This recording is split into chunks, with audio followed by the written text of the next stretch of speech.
Hi, I'm Dave, And I'm Paul.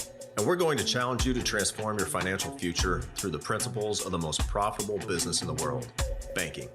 We believe everyone should be involved in two businesses, the business that you're in and the banking business.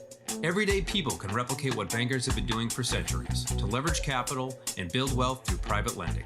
Join us as we uncover the truths about money, expose lies and myths, and flip conventional financial advice on its head. Here we go. All right, Paul, what's going on, man? How you doing? It's a crappy day where I am. It was raining and cold. You know, Virginia just kind of stinks in the winter most of the time. It's just kind of gloomy, and when it's sunny, it's super cold, right? So Yeah, you're talking to a guy who lives in Minnesota, so you don't need to tell me that. I know, but Yeah. you expect that. To me, this True. is the South. Like, I'm like, it should be warm. Yeah, But it's but not. You're right. The only time it's sunny is when a high pressure system moves in and That's it right. makes it really cold, and then the sun's out. So it's kind of I need that sun because, man, there's that whole seasonal depression thing is real. Like, if you don't see the sun for a few days in a row, it can really affect you mentally. Yeah, I mean, we got John up there in Alaska. It's dark right now, I think. Oh, really? Yeah, that Maybe, time of I don't year know. where it's dark all year round. Yeah. Yeah, I don't Yeah. know. I don't know how you do that. Yeah. Well, no, things are. Yeah, I haven't seen the sun in a couple days, but hopefully it's coming out here. But yeah, getting through this winter, man. When it's February, well, it's January. It's only January at the time of this recording, and then February is a long month because March is right around the corner, and then you get to spring break in March, and things start looking up. So looking forward to that. The days are already getting longer. You can see that. Yes. Yeah. Yep. That's noticeable. And we're just about a month out from hanging out, a little bit more. Yeah, we got the think tank coming up. We down in I got my Birmingham? tickets last week. I got my tickets as well. I'll get there a little Okay. bit before you, I think. Okay. So I'll just hang out in the airport where we can Uber through the wonderful area there. And Yeah. Nice. Yeah, that'll be good. So we'll get to see a lot of old friends there. That'll be nice. We'll have to do another and some live. new ones, I bet too. I got a Yeah. I got a buddy of mine coming down for it too as a guest, so a client and friend. Okay. And so it'll be cool. Yeah, we've got a listener who reached out and is going to show up as a guest as well. So if anybody is interested in looking at the IBC think tank and thinking about potentially becoming a part of that, you can attend as a guest one time. Yeah. So I guess you would go to infinitebanking.org. Is that where? Yes. Yeah. Yes, and I think you would have to reach Navigate. out to David Stearns and Yeah. I don't know exactly what the process is, but we are able to always bring a guest. Yeah. which is nice. It's not free. It'll cost you, but it'll be worth it. Right. So, Oh yeah, he has his own money. I'll probably buy him dinner or something. yeah. Yeah. So we got that coming up, which is great. Man, we're thinking of making a few additions to what we're already doing with the podcast. So you and I had talked a couple of weeks ago about, hey, we've been doing this for almost a year, and I wrote a few things down on my board. I'd like to start doing possibly a monthly webinar for our listeners. So Yeah. I don't know what day of the week is best, what time is best. We'll probably just have to we'll change it up as we go, but maybe like a Thursday evening at 7 p.m. Central or something like that comes to mind. It's pretty, right in the middle for most people, where we can jump on a Zoom link for about an hour and Paul and I can just answer questions. Could make it just a Q&A session for listeners. So stay tuned for that. I think we'll get that going here before too long. And, probably a monthly newsletter to kind of, keep things in front of you. And, any new things that we're discovering along the way, we like to share it with everybody. So we're certainly doing that with one strategy we have going on, being able to utilize our death benefit and putting that to work for us today, creating an income stream. So that's pretty cool. But being able to share this stuff with everybody. So if anybody else has any ideas or anything they'd like to hear from us or special events they'd like us to put on, just reach out. You got our email in the show notes. Yep. No, I love it. It's gonna be good. And we did a few webinars back in the day, back in 2020, and they were good and they were fun too. Yeah. educated some people, got some clients on board, and then it just kind of spread from there. And 2020 was the year to do that because couldn't meet anybody in person anyway. Yeah, very weird. Yeah, really weird. But I got away from that, and I feel like I should have been doing that over the last year anyway. So I think we'll throw that back in the mix and get those fired up. Let's just say February we'll do our first webinar. You want to commit to that? I'll commit to that. Okay. So we'll pick a date in February. Maybe on the next episode, we'll have that date picked out. And maybe we'll do it on like February 14th. Give everybody an excuse not to have to take their significant other out for an expensive dinner. That's just me speaking. That's the cheap side of me speaking.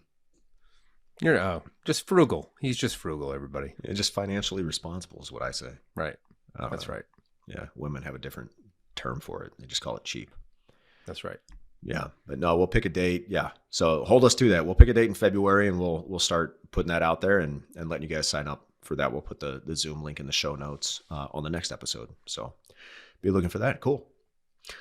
All right, man. Well, what do you want to talk about? I know you had something come in today, a policy illustration that somebody just sent you, and pretty typical that we get just policy illustrations like, hey, somebody created this for me over at this other company. What do you think of this? Yep. So yeah, what'd you think of that one that came in? Yeah. So we get emails from time to time, and we also get notifications that come in through the Nelson Nash Institute. So I reached out to the guy via text message and said, hey, how can I help you? Anyway, we get on the phone and, we're talking, and he mentions a specific, company, not a specific person or agent, but I'm familiar with the company. I'm familiar with, how they design policies, and immediately I know, okay, he's read Nelson's book, but he's probably watching and listening to the wrong things on YouTube. Which is very easy to do. And you guys have heard us talk about that before. It's very easy to get caught up right clicking on what pops up when you're watching a video about infinite banking, because it's all over the place now. And there's some good content out there, but you don't know what good content is until someone shows you what good content is. And then you don't know what the bad stuff is until we point it out to you. All right, Paul, why is this bad? The reason that this is bad is, one, these people, we lead with an illustration, right? Oh, how much premium you want to pay? And then the illustration shows up in your inbox. Although I think this one took about 2 weeks for him to get. Yeah. And it is a whole life policy. It does have a paid up additions rider. But it is riddled with riders that are not guaranteed. Riders that have to be paid exactly on the date that the base premium has to be paid. There's annually renewing term. And I think, Dave, we have a few episodes where we've talked about universal life, which is an annually renewing term product. A lot of people don't realize that, even though it's billed as permanent insurance. So same thing with this policy. There's annually renewing term on here. And it's not guaranteed. The premium level of that annually renewing term isn't guaranteed. So I'm talking about this with him, and he doesn't understand why that is. So I explain, well, what happens every year you get older? Do you think the price of insurance goes down, or do you think it goes up? And of course, he's not stupid. He's like, well, it goes up. I was like, well, yeah, that's what that language in there when they say the premium for this rider is not guaranteed for the cost of this term insurance. It's not. It means it's going to go up. The cost of that insurance is going to go up in the future as you get older. And it's one of these 1090 policies, Dave, right? It's 10% to the base. It's 90% to the PUA. Again, we can have a whole discussion, folks, on a one-on-one on why that is not good. Yeah. And the whole thing about that term insurance, like that, you need that term rider on there in order to fund that full premium that you intend to fund.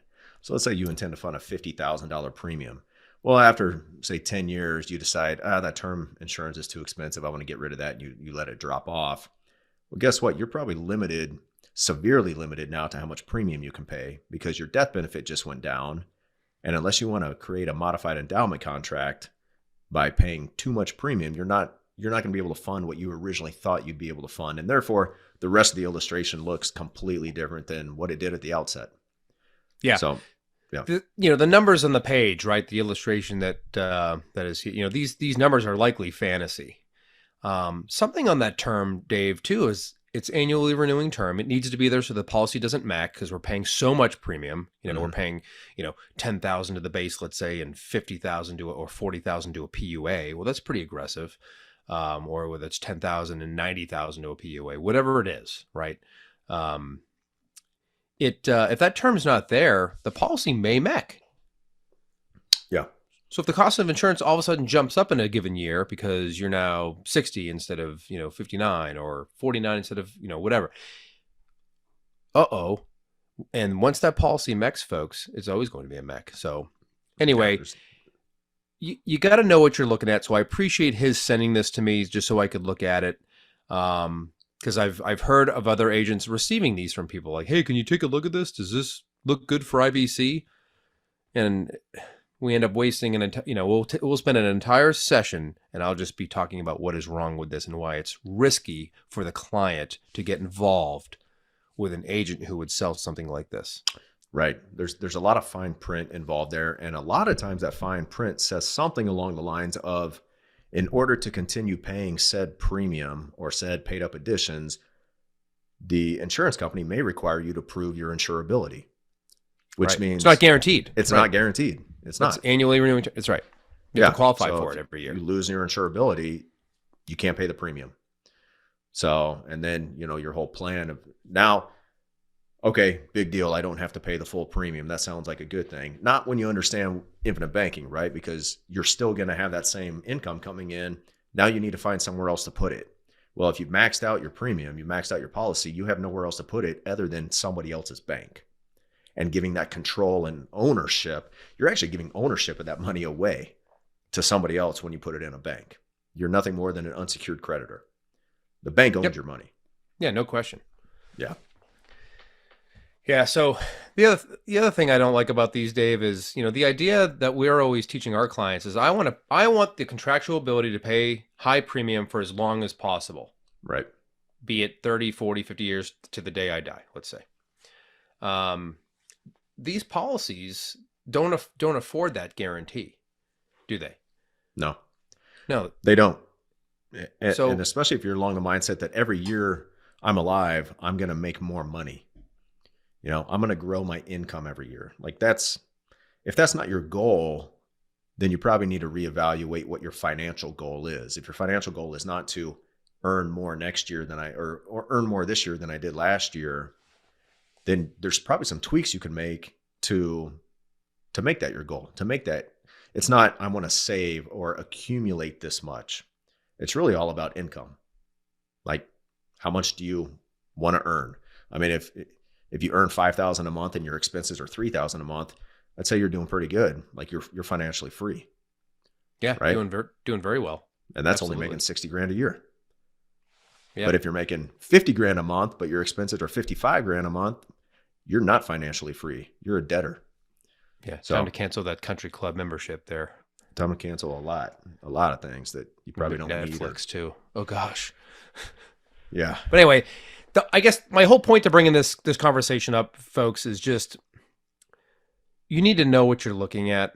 So again, if you're not working with us, go to infinitebanking.org to the Nelson Nash Institute and find yourself a practitioner from that institution. There's like 300 and change of us in America, I think, and there's some Canadians as well. Find a person from there and work with them.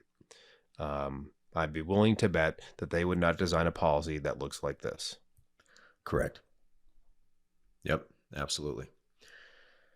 And it's kind of frustrating that somebody might use the IBC terminology, God. in their own practice, and they're not even IBC practitioners. Like, if you're going to use that the annoys banking concept, yeah, it annoys me to no end, Dave. Like, yeah, like I'm going to take credit and act like I'm actually doing IBC when I'm not.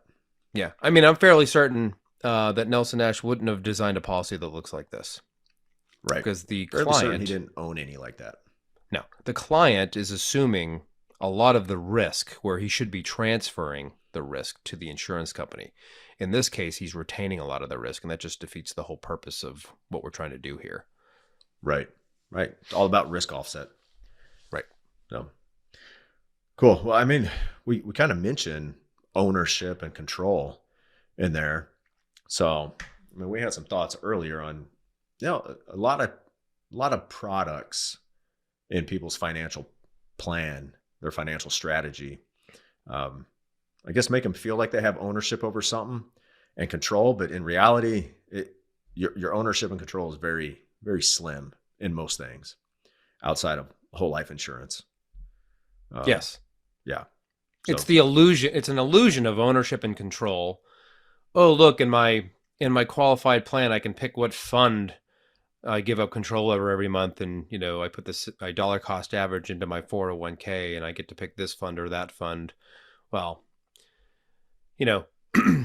I think it was Trent that taught us a few years ago, what is the value of $1 that you can't spend? Right.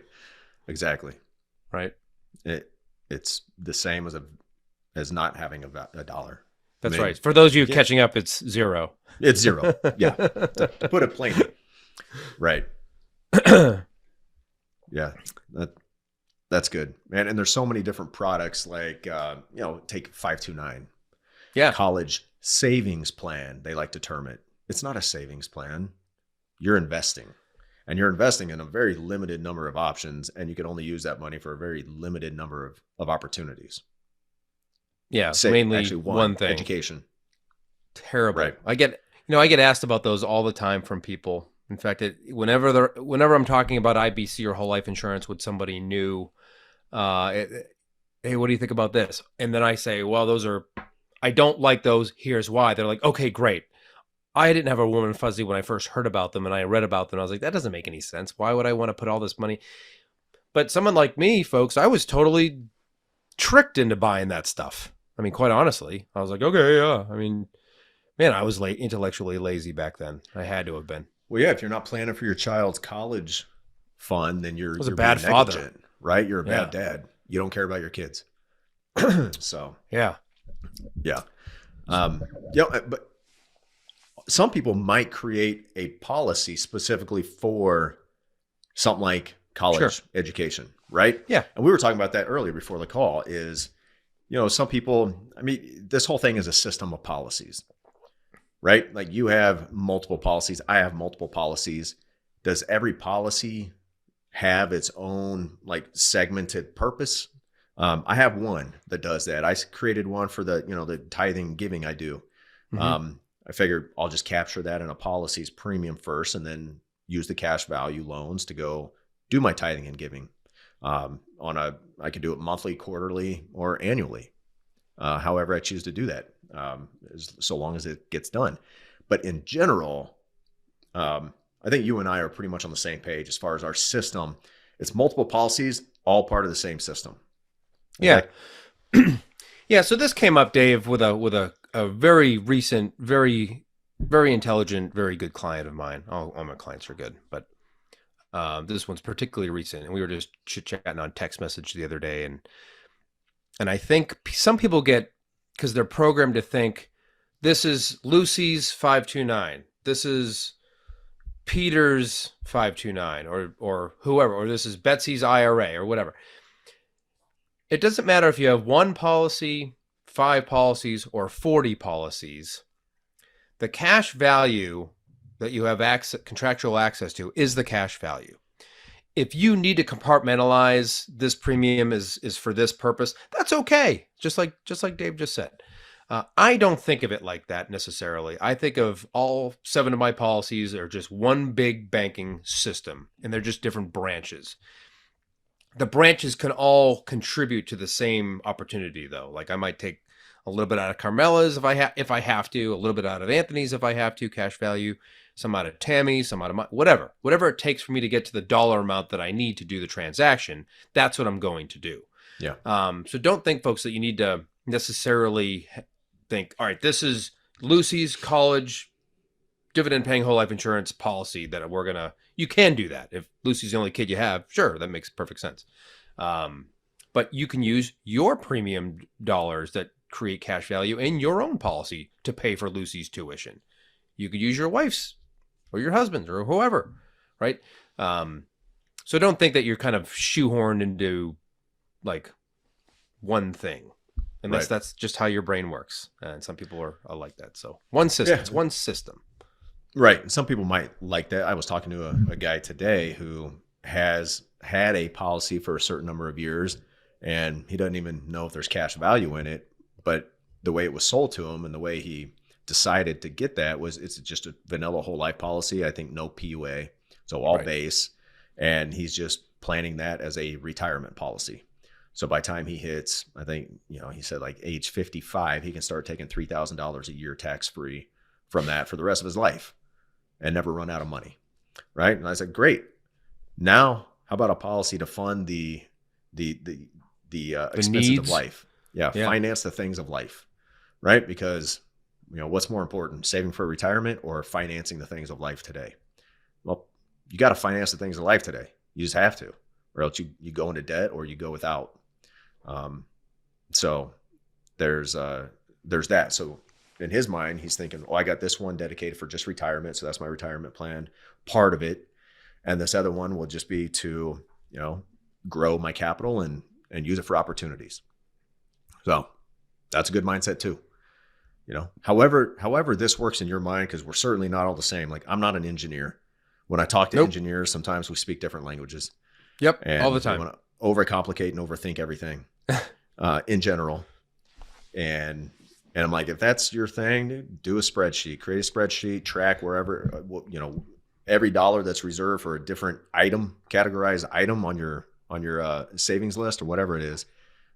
Do that if that makes you feel better. But it's all part of the same system. Yeah. I love the spreadsheet people. It's usually those engineer types, they have all these linked tabs that, they have their entire next 40 years. It's pretty neat to watch them build these things. And I just don't have it's just not who I am. I do have a spreadsheet, but it's not nearly as intricate as some of these things are crazy. And the formulas that they put in there out of memory are crazy. It just, these how do you Excel know how to do wizards. that? Yeah. Oh my goodness, they are. They all seem to be academy guys too when I meet them. They're all like West Pointers or something. Well, that's a West Point. I mean, they are the spreadsheets. cream of the crop, just saying, but whatever. Anyway, the other thing, you said something earlier about income and financing the needs of life, and it makes me think of, going back to Nelson's book. Quite honestly, is, he's showing you how you can finance different things. And then he shows you in some of those examples how later in life, this person is taking passive income off the policy. And of course, he's illustrating that they're doing dividends or partial surrenders and stuff, which he later says, I would not do that, right? I would just use loans. Yeah. But anyway, so yeah, if you solve your need for, very simply, right? If you solve your need for finance using this product, you will end up with more life insurance, death benefit than you ever could have dreamed of having, getting past the underwriters. But also, you will have a ton of cash value, right? Because cash value and death benefit are a function of each other, right? The cash value is the present value of the death benefit. So if you have a large death benefit, guess what? You'll have a large cash value as well that you can take tax-free income off of. Yep. So like I say, if you could start a business today and it was guaranteed to be successful, would you start a small business or a large business? Big business. Big business. So that's why we advocate for people to pay high premium for these. I mean, high premium is the answer to your problems. Premium is the solution because it creates a larger capital base from which you can fund opportunities, emergencies, big purchases, whatever you need. That's right. Yeah. And it's big premium, folks, relative to your income, right? And you've probably heard us say that before, but it's not like, if you're making $1 million a year and your premium is $5,000 a year, you're not paying nearly enough premium. Right. If you're making $25,000 a year and you're paying $5,000 a year of premium, you're paying big premium. I have a client actually from a few years ago who that's exactly her case. She was making $25,000. She's paying $5,000 a year in premium. Wow, what a great, right? I mean, that's big premium relative to her income. That's very absolutely. high. Yeah. Yeah, very good. Yeah. Good. So it's all relative. You said something, you mentioned dollar cost averaging. Oh, Now, I with love that. everything we've learned about banking, especially over the last year, with the private lending community we're involved in, here's why I've realized some things about the financial institution, and they operate by a few rules. And that first rule is give us money consistently, right? Make it consistent, because in the world of banking, these companies, when they receive money, if receiving $100 a month is more valuable to that company than receiving $1,200 every January. It's the same amount of money, right? But there's something in consistency that in the banking world, that consistency creates credit. So these companies convince us you need to pay us the same amount every single month, and don't change it unless you want to increase it. Of course. Don't ever decrease it, and don't ever stop making those payments. No matter what is going on in the stock market, keep making those payments. Dollar cost average, right? That's a term that they just beat into your brain. Because for those companies that are receiving your funds every single month on a consistent, same day, same amount every single month for years on end, that creates huge credit capabilities for that company to go make itself richer, right? You don't get any rewards from what they do on the other side of the ledger, right? Yours is strictly, what happens to that stock, what happens to that fund, right. But they're able to leverage your consistent deposit every month, just like the banks do, for lines of credit to go make themselves wealthier. Imagine that. Just remember that. Nothing they tell you is not good for them. Some of it may be good for you, but all of it is good for them. Like their monthly checking account fees from some of these banks. One of which just got in big trouble for that. Really? Yeah, one of the big ones. They get in trouble they're in the news all the time, like every decade or even more often, like, multi-billion-dollar lawsuits. Oh, and it doesn't even matter. They throw these numbers out to the public, like, Goldman Sachs paid $400 million in a fine, and people are like, that's big money. That's nothing. It's nothing. That's nothing for what they were able to earn while they were defrauding people. That's right. Yeah, no question. It's like, this was, and now I've seen these ads for like, open commercials, like this is a good thing. Like you get like Skynet or some robot managing your freaking portfolio or something. Oh, wow. I forget what the heck the algorithmic thing they called it. It had a name, and it's just like, it's just one thing, one product and one gimmick after another. Just to separate you from your money in the hopes that, yes, if you do this, you're gonna earn 12%, just like this guy says on TV every year somehow. But none of it's true, unfortunately. Yeah. And I think a lot of people are realizing that right now, which is why I feel like a lot of people have been turned on to infinite banking recently, because they're finally coming to grips with the reality of the market. What they've been told. I don't know how you feel about this, Dave, but I've told people, sure, you have cash value. You should do stuff with it. Maybe you should find what you're going to do. What you're going to do with it. Maybe you finance something. Maybe you pay for a wedding. Maybe you finance a business venture or an investment. Whatever you're going to do, you're going to do. But I tell you what, just paying adequate premium relative to your income over a lifetime and just letting that ride is actually pretty damn good over the long haul. Yeah. Especially when you consider how much you can take out of it later in life. Let's, pick age 70 or age 75 or whatever, 65, when you want to start taking passive, quote, passive income off the policy. Right. So if you did nothing else but just redirected money that you otherwise would have put in your 401k or your IRA or any of this other stuff, all these inventions of politicians in Wall Street, you would have a nice chunk of money someday that only you have access to. That's private. And it won't that's not ever taxed. decrease. Yep. And it'll never go down in value. Yeah. So anyway, I'm not saying that's all you should do is pay high premium and that's it for 50 years. That's not what I'm saying. But I tell you, just doing that isn't bad. Isn't the worst thing you can do. No question. Right. And it'll, just doing that will probably inspire you to learn more about how to control your money and put that cash value to work somewhere else as well at the same time. Right. So dollars working just two places at once.